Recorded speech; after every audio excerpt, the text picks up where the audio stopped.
नमस्कार. स्वाभिमानी TV news चॅनलच्या बातमीपत्रात आपलं स्वागत. शहरातील मुख्य रस्त्यांना डॉक्टर हेडगेवार व सुभाषचंद्र बोस यांचे नाव देण्याची भाजपची मनपाकडे मागणी. धुळे शहरातील प्रमुख रस्त्यांवर भव्य कमानी उभारून त्यांना राष्ट्रपुरुषांचे नाव देण्यात यावे अशी मागणी भारतीय जनता पक्षाच्या पदाधिकाऱ्यांनी महानगरपालिका प्रशासनाकडे निवेदनाद्वारे केलेली आहे.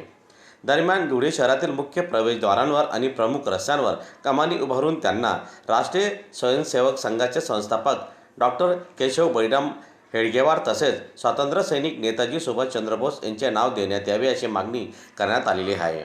या माध्यमातून नव्या पिढीला राष्ट्रपुरुषांच्या कार्याची प्रेरणा मिळेल तसेच त्यांच्या योगदानाची जाणीव समाजाला होईल असे भाजपाच्या पदाधिकाऱ्यांनी नमूद केलेले आहे.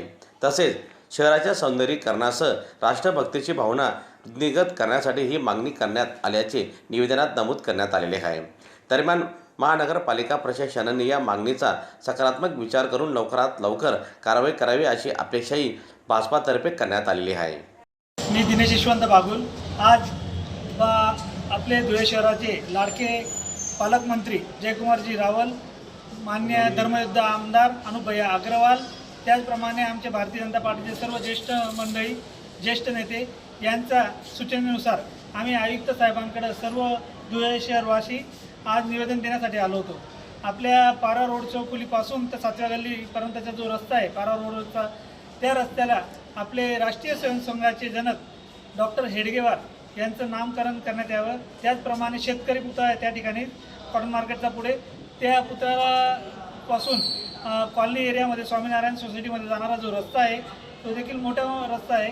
त्या रस्त्याला भव्य असे प्रवेशद्वार देऊन त्या प्रवेशद्वाराला डॉक्टर हेडगेवार यांचं नामकरण देण्यात यावं या संदर्भात. त्याचप्रमाणे जुने धुळ्यातले आपले नेताजी सुभाषचंद्र बोस यांचं स्मारक आहे, त्या स्मारकापासून ते रेल्वे स्टेशनपर्यंतचा जो 80 फुटी रोड आहे, त्या 80 फुटी रोडला आपल्या देशाला स्वातंत्र्य देण्यासाठी ज्यांनी खूप मोठं योगदान दिलेलं आहे असे आपले थोर क्रांतिकारी स्वातंत्र्य सेनानी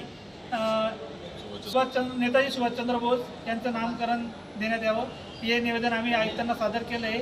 त्यांनी लवकरच या निवेदनाची दखल घेऊन ते नामकरणासाठी जी पुढील कारवाई आहे ती पुढील कारवाई करू आणि नामकरण देऊ असे आश्वासित केले.